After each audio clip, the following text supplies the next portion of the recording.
Sikhs are a nation. They are not confined to India and as such have to face many problems which require international intervention for their resolution. ਈਦੀ ਅਮੀਨ ਨੇ 24 ਘੰਟੇ ਦਾ time ਦਿੱਤਾ ਵੀ 3 ਕੱਪੜਿਆਂ 'ਚ ਨਿਕਲ ਜਾਓ ਸਿੱਖਾਂ ਨੂੰ। ਸਿੱਖ ਵੱਡੀ ਗਿਣਤੀ 'ਚ ਸੀ, ਦੂਸਰੇ ਵੀ ਸੀ। ਉਹਨਾਂ ਨੇ ਕਿਹਾ ਵੀ ਕੋਈ ਇੰਡੀਅਨ ਗੌਰਮੈਂਟ ਨੇ ਕੋਈ ਮੂੰਹ 'ਚ ਚੂੰ ਚਾਹ ਨਹੀਂ ਕੱਢੀ, ਇੰਟਰਵੀਨ ਦਾ ਕੀ ਕਰਨਾ ਸੀ। ਇਹ ਕ੍ਰੈਸ਼ ਹੈਲਮਟ ਐਕਟ ਪਾਸ ਕੀਤਾ ਇੰਗਲੈਂਡ ਵਾਲਿਆਂ ਨੇ ਔਰ ਸਿੱਖਾਂ ਨੇ ਖੁਦ ਹੀ ਉਹਦੇ 'ਤੇ ਮੋਰਚਾ ਲਾਇਆ ਇੰਡੀਅਨ ਗੌਰਮੈਂਟ ਨੂੰ। ਜਦੋਂ ਉਹਨਾਂ ਨੂੰ ਕਿਹਾ ਜੀ ਇਨਰ ਮਾਮਲਾ ਅਸੀਂ ਇਹਦੇ 'ਚ ਇੰਟਰਵੀਨ ਨਹੀਂ ਕਰ, ਕੋਈ ਉਹਨਾਂ ਨੇ ਲੀਗਲ ਜਾਂ ਫਾਈਨੈਂਸ਼ੀਅਲ ਏਡ ਨਹੀਂ ਦਿੱਤੀ। ਉਹਨਾਂ ਨੇ ਕਿਹਾ ਕਿ ਜੀ ਜਿਸ ਤਰ੍ਹਾਂ PLO ਨੂੰ ਜਿਹੜਾ ਨੌਨ ਗਵਰਨਮੈਂਟਲ ਸਟੇਟਸ ਮਿਲਿਆ ਹੋਇਆ UN 'ਚ, ਸਿੱਖ ਇੱਕ ਅਲੱਗ ਨੇਸ਼ਨ ਹੈ, ਸਾਡੀਆਂ ਪ੍ਰੋਬਲਮਸ ਨੇ ਔਰ ਅਸੀਂ ਜਿਹੜਾ ਐਸੋਸੀਏਟ ਮੈਂਬਰ ਦਾ ਸਟੇਟਸ ਯੂਨਾਈਟਿਡ ਨੇਸ਼ਨਸ ਦੇ ਵਿੱਚ ਮੰਗਦੇ ਤਾਂ ਕਿ ਸਿੱਖਾਂ ਦੀਆਂ ਪ੍ਰੋਬਲਮਸ ਨੂੰ ਉਸ ਲੈਵਲ ਦੇ ਉੱਤੇ ਹਾਈਲਾਈਟ ਕੀਤਾ ਜਾਏ। ਪੰਜਾਬ ਐਂਡ ਸਿੰਧ ਬੈਂਕ ਦੇ ਚੇਅਰਮੈਨ ਨੂੰ ਜਿਹੜਾ ਅਮਰਜੀਤ ਸਿੰਘ ਨੂੰ ਰਿਮੂਵ ਕਰਤਾ ਉਹਦੇ ਅਹੁਦੇ ਤੋਂ, ਬਾਅਦ ਦੇ ਵਿੱਚ ਪੰਜਾਬ ਐਂਡ ਸਿੰਧ ਬੈਂਕ ਨੂੰ ਨੈਸ਼ਨਲਾਈਜ਼ ਕਰ ਲਿਆ ਔਰ ਇੰਨਾ ਕੁ ਤੂਫਾਨ ਖੜਾ ਕੀਤਾ ਉਹਨਾਂ ਨੇ। ਚੀਫ ਖਾਲਸਾ ਦੀਵਾਨ ਦੇ ਜਿਹੜੇ ਟੋਡੀ ਕਿਸਮ ਦੇ ਸੀ ਉਹਨਾਂ ਨੂੰ ਕਿਹਾ ਵੀ ਤੁਹਾਨੂੰ ਸਾਰਿਆਂ ਨੂੰ ਚੁੱਕ ਕੇ ਅੰਦਰ ਦੇ ਦਿਆਂਗੇ, ਵਾਪਸ ਲਓ ਰੈਜ਼ੋਲੂਸ਼ਨ। ਉਹਨਾਂ ਨੇ ਫਿਰ ਅਗਲੀ ਮੀਟਿੰਗ ਕਰਕੇ ਕਿਹਾ ਕਿ ਜੀ ਅਸੀਂ ਗੁੰਮਰਾਹ ਹੋ ਗਏ, ਬਾਹਰੋਂ ਆਇਆ ਗੰਗਾ ਸਿੰਘ ਢਿੱਲੋਂ ਸਾਨੂੰ ਉਹਨੇ ਗੁੰਮਰਾਹ ਕਰਤਾ ਸੀ, ਇਹ ਵਾਪਸ ਲੈਂਦੇ। ਪਰ ਤੀਰ ਤਾਂ ਨਿਕਲ ਚੁੱਕਾ ਸੀ। ਚੰਦ ਪਿੰਡਾਂ ਵਾਲਿਆਂ ਨੇ ਟੋੜੇ ਨੂੰ ਕਿਹਾ ਸ਼੍ਰੋਮਣੀ ਕਮੇਟੀ ਨੂੰ ਵੀ ਤੁਸੀਂ ਦੱਸੋ ਕਿ ਵੀ ਸਿੱਖ ਅਲੱਗ ਕੌਮ ਹੈ ਕਿ ਨਹੀਂ, ਜੇ ਹੈ ਤੇ ਮਤਾ ਕਰੋ। ਸੋ ਸ਼੍ਰੋਮਣੀ ਕਮੇਟੀ ਨੇ ਫਿਰ ਆਪਣੇ ਨੈਕਸਟ ਸੈਸ਼ਨ 'ਚ ਫੌਰਨ ਜਿਹੜਾ ਉਹ ਸਿੱਖ ਇੱਕ ਅਲੱਗ ਕੌਮ ਹੈ ਇਹਦਾ ਮਤਾ ਪਾਸ ਕੀਤਾ।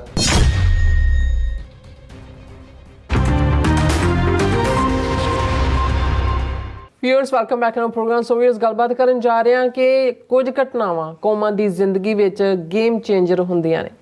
13 ਮਾਰਚ 1981 ਨੂੰ ਚੀਫ ਖਾਲਸਾ ਦੀਵਾਨ ਨੇ ਚੰਡੀਗੜ੍ਹ ਵਿੱਚ ਕੀਤੀ ਆਪਣੀ ਸਿੱਖ ਐਜੂਕੇਸ਼ਨਲ ਕਾਨਫਰੰਸ ਵਿੱਚ ਸਿੱਖ ਇੱਕ ਵੱਖਰੀ ਕੌਮ ਹੈ ਦਾ ਮਤਾ ਪਾਸ ਕੀਤਾ ਸੀ, ਜਿਸ ਨੂੰ ਅਮਰੀਕੀ ਸਿੱਖ ਲੀਡਰ ਸਰਦਾਰ ਗੰਗਾ ਸਿੰਘ ਢਿੱਲੋਂ ਨੇ ਪੇਸ਼ ਕੀਤਾ ਸੀ। ਔਰ ਇਸ ਮਤੇ ਤੋਂ ਬਾਅਦ ਬਹੁਤ ਕੁਝ ਐਸਾ ਹੋਇਆ ਜਿਸ ਨੂੰ ਸਿੱਖ ਕੌਮ ਦੇ ਅਜੋਕੇ ਇਤਿਹਾਸ ਵਿੱਚ ਗੇਮ ਚੇਂਜਰ ਕਿਹਾ ਜਾ ਸਕਦਾ ਹੈ। ਸੋ ਇਸ ਬਾਰੇ ਆਪਾਂ ਗੱਲਬਾਤ ਕਰਨ ਜਾ ਰਹੇ ਹਾਂ। ਸੋ ਅਸੀਂ ਚਾਹਾਂਗੇ ਕਿ ਤੁਸੀਂ ਇਸੇ ਤਰ੍ਹਾਂ ਬਣੇ ਰਹਿਣਾ, ਦੇਖਣ ਸੁਣ ਲਈ ਐਂਡ ਲਿਖਣ ਲਈ ਤੁਹਾਡਾ ਸਭ ਦਾ ਬਹੁਤ ਬਹੁਤ ਧੰਨਵਾਦ ਜੀ। ਡਾਕਟਰ ਸਾਹਿਬ ਕੀ ਕਹਿਣਾ ਚਾਹੋਗੇ?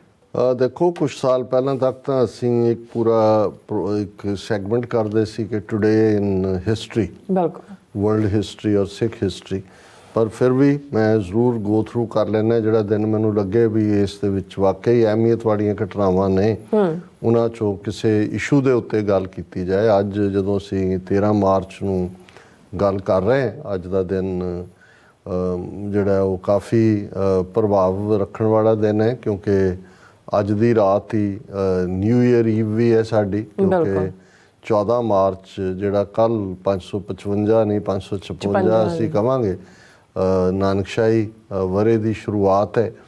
ਔਰ ਹਿਸਟਰੀ ਦੇ ਵਿੱਚ ਵੀ ਜਦੋਂ ਤੋਂ ਅਸੀਂ 13 ਮਾਰਚ ਇੱਕਦਮ ਕਲਿੱਕ ਹੁੰਦਾ ਹੈ ਤੇ 2-3 ਨੁਕਤੇ। ਇੱਕ ਤਾਂ ਅੱਜ ਦਾ ਹੀ ਉਹ ਦਿਨ ਹੈ 13 ਮਾਰਚ 1940 ਨੂੰ, ਜਦੋਂ ਆਲਮੋਸਟ 21 ਸਾਲ ਬਾਅਦ ਸਰਦਾਰ ਊਧਮ ਸਿੰਘ ਨੇ ਲੰਡਨ ਦੇ ਵਿੱਚ ਉਸ ਵੇਲੇ ਦੇ ਪੰਜਾਬ ਦੇ ਗਵਰਨਰ ਮਾਈਕਲ ਉਡਵਾਇਰ ਜਿਹਨੇ ਆਰਡਰ ਕੀਤਾ ਸੀ ਉਸ ਡਾਇਰ ਰਾਹੀਂ ਜਿਹੜਾ ਕਤਲੇਆਮ ਉਸ ਨੂੰ ਫੁੰਡਿਆ ਸੀ, ਉਸ ਨੂੰ ਸਜ਼ਾ ਯਾਫਤਾ ਕੀਤਾ ਸੀ। ਫਿਰ ਇਸੇ ਦਿਨ ਦੇ ਨਾਲ ਈਵਨ ਜਿਹੜਾ ਉਹ ਗਾਂਧੀ ਦਾ ਪਾਰਟ ਵੀ ਜੁੜਦਾ ਹੈ ਕਿ ਸਾਕਾ ਨਨਕਾਣਾ ਸਾਹਿਬ ਤੋਂ ਬਾਅਦ ਜਦੋਂ ਕੁਛ ਅਰਸੇ ਬਾਅਦ ਉਹ ਪੰਜਾਬ ਆਇਆ ਔਰ ਉਹਨੇ ਵਾਪਸ ਜਾ ਕੇ ਜਿਹੜੀ ਉਹਦੀ ਪਬਲੀਕੇਸ਼ਨ ਗੁਜਰਾਤੀ ਦੇ ਵਿੱਚ ਸੀ ਉਹਦੇ 'ਚ ਉਹਨੇ ਲਿਖਿਆ ਕਿ ਜੀ ਮੈਂ ਤਾਂ ਇਹ ਸਮਝਦਾ ਸੀ ਕਿ ਵੀ ਸਿੱਖ ਹਿੰਦੂਆਂ ਦਾ ਹੀ ਹਿੱਸਾ ਨੇ ਔਰ ਨਵਜੀਵਨ ਪਬਲੀਕੇਸ਼ਨ ਦਾ ਨਾਂ ਸੀ। Till today I had thought of them as a sect of Hinduism, but their leaders think that theirs is a distinct religion। ਪਰ ਸਿੱਖ ਨਹੀਂ ਮੰਨਦੇ ਆਪਣੇ ਆਪ ਨੂੰ ਹਿੰਦੂ, ਕਹਿੰਦੇ ਨੇ ਸਾਡਾ ਵੱਖਰਾ ਧਰਮ ਹੈ। ਉਹਨਾਂ ਨੇ ਕਿਹਾ ਵੀ ਨਾਲ ਦੀ ਨਾਲ their sacred book is the word of their gurus and apart from that book they don't accept any other scripture as holy।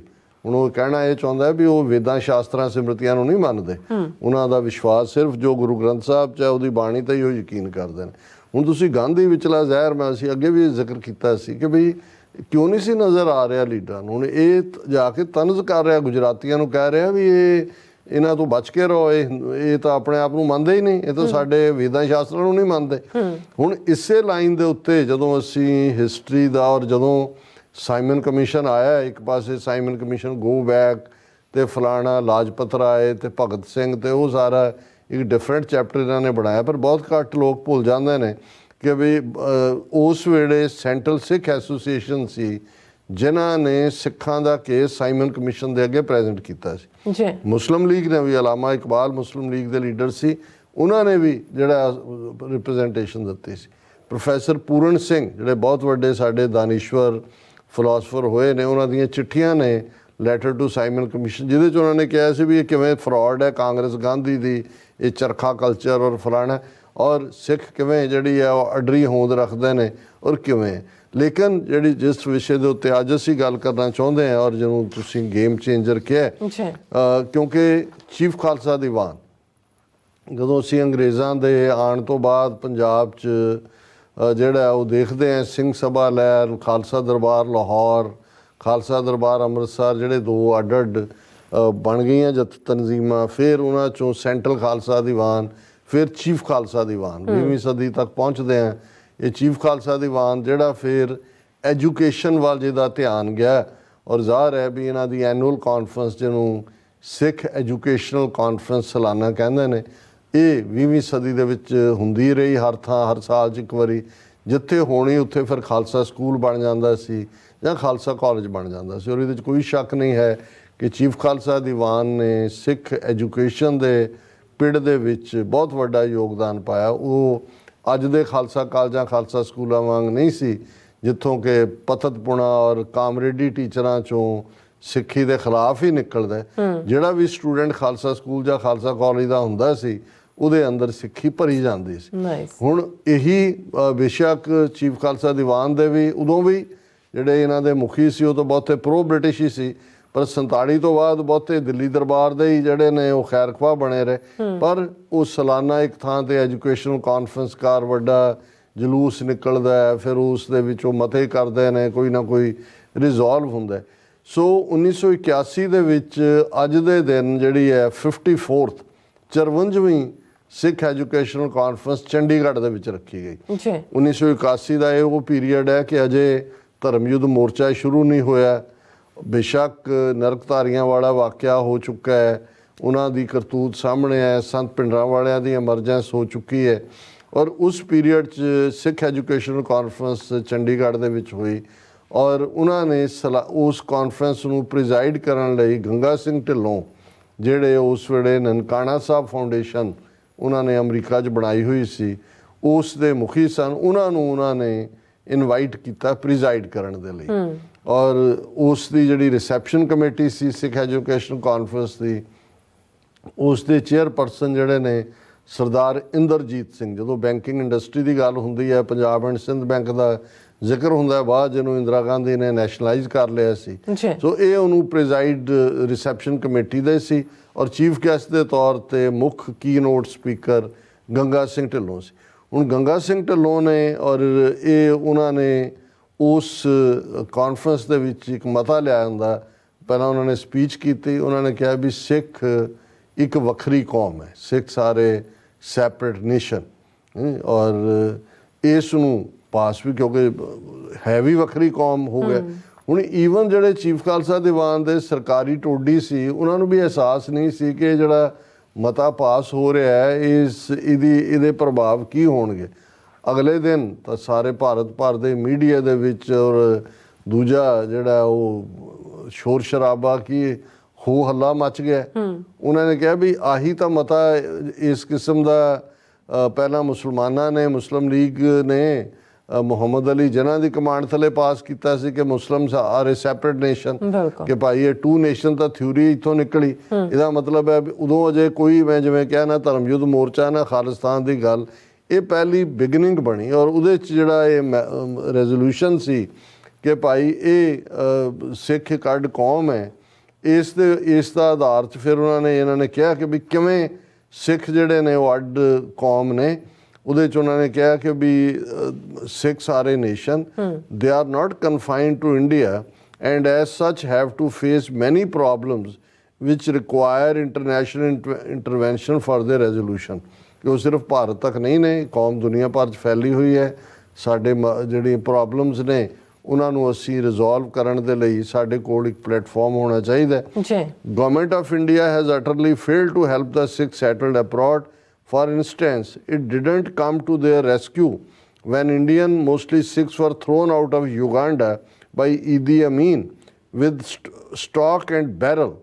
It did not offer even lip sympathy, not to speak of rendering any aid, legal or financial, when the Sikhs recently launched an agitation against the order for the use of helmets in Britain। उन्होंने दो उदाहरण ਦਿੱਤੀਆਂ ਕਿ ਈਦੀ ਅਮੀਨ ਨੇ 24 ਘੰਟੇ ਦਾ time ਦਿੱਤਾ ਵੀ 3 ਕੱਪੜਿਆਂ 'ਚ ਨਿਕਲ ਜਾਓ ਸਿੱਖਾਂ ਨੂੰ। ਸਿੱਖ ਵੱਡੀ ਗਿਣਤੀ 'ਚ ਸੀ, ਦੂਸਰੇ ਵੀ ਸੀ।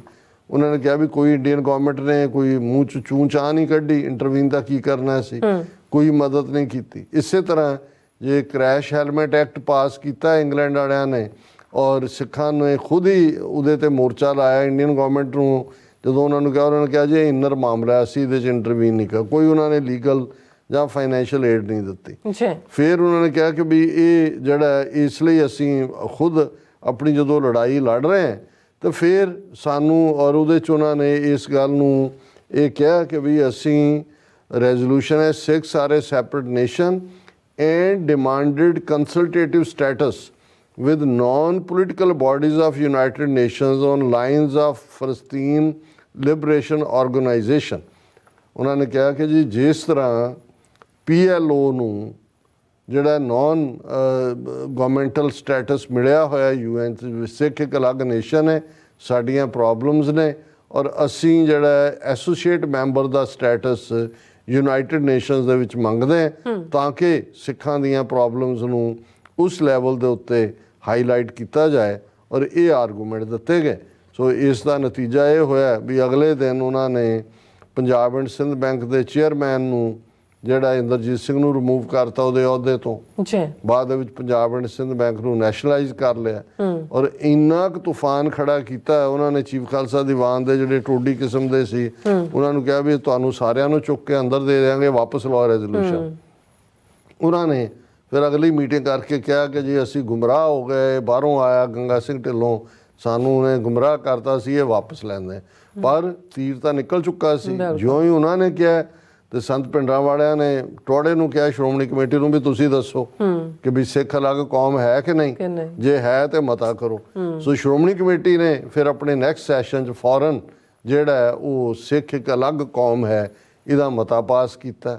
ਸੰਤ ਪਿੰਡਾਂ ਵਾਲੇ ਵੀ ਕਹਿੰਦੇ ਸੀ ਸਿੱਖ ਨਿਸ਼ਚੇਵਾਚਕ ਇੱਕ ਅਲੱਗ ਕੌਮ ਹੈ ਔਰ ਇਹ ਬਿਗਨਿੰਗ ਸੀ 81 ਦੀ। ਫਿਰ ਬਾਅਦ 82 ਧਰਮ ਯੁੱਧ ਮੋਰਚਾ, ਘੱਲੂਘਾਰਾ 84 ਤੋਂ ਬਾਅਦ ਤਾਂ ਖਾਲਿਸਤਾਨ ਇੱਕ ਜਿਹੜਾ ਸਾਡੇ ਸਿਆਸੀ ਨਿਸ਼ਾਨੇ ਦੇ ਤੌਰ 'ਤੇ ਉੱਭਰਿਆ। ਸੋ ਜਦੋਂ ਅੱਜ ਮੈਂ 13 ਮਾਰਚ 13 ਸ਼ਬਦ ਰਿੰਗ ਹੋਇਆ ਤਾਂ ਮੈਂ ਕਿਹਾ ਵੀ ਇਹ ਵੀ 13 ਮਾਰਚ 1981 ਹਿਸਟੋਰੀਕਲ ਡੇ ਸੀ ਜਿੱਦਣ ਜਿਹਨੇ ਟ੍ਰਿਗਰ ਕੀਤਾ ਸਾਰਿਆਂ ਨੂੰ। ਉਹਨੇ ਟੋਡੀਆਂ ਨੂੰ ਵੀ ਬਾਹਰ ਲਿਆਂਦਾ ਵੀ ਕਿੰਨਾ ਕਿਸੇ 'ਚ ਦਮ ਹੈ, ਪਰ ਉਸ ਨੂੰ ਜਿਹੜਾ ਸਿੱਖਾਂ ਦੀ ਸਟਰਗਲ ਨੂੰ ਵੀ ਜਿਹੜਾ ਅੱਗੇ ਵੱਲ ਤੋਰ ਦਿੱਤਾ। ਜੀ ਰਾਜ ਸਾਹਿਬ ਤੁਹਾਡਾ ਬਹੁਤ ਬਹੁਤ ਸ਼ੁਕਰੀਆ। ਸੋ ਇੱਥੇ ਲੈਣੇ ਬ੍ਰੇਕ। ਵਿਊਅਰਸ ਤੁਸੀਂ ਇਸੇ ਤਰ੍ਹਾਂ ਜੁੜੇ ਰਹਿਣਾ, ਮਿਲਦੇ ਹਾਂ ਆਫਟਰ ਦਿਸ ਸ਼ਾਰਟ ਬ੍ਰੇਕ।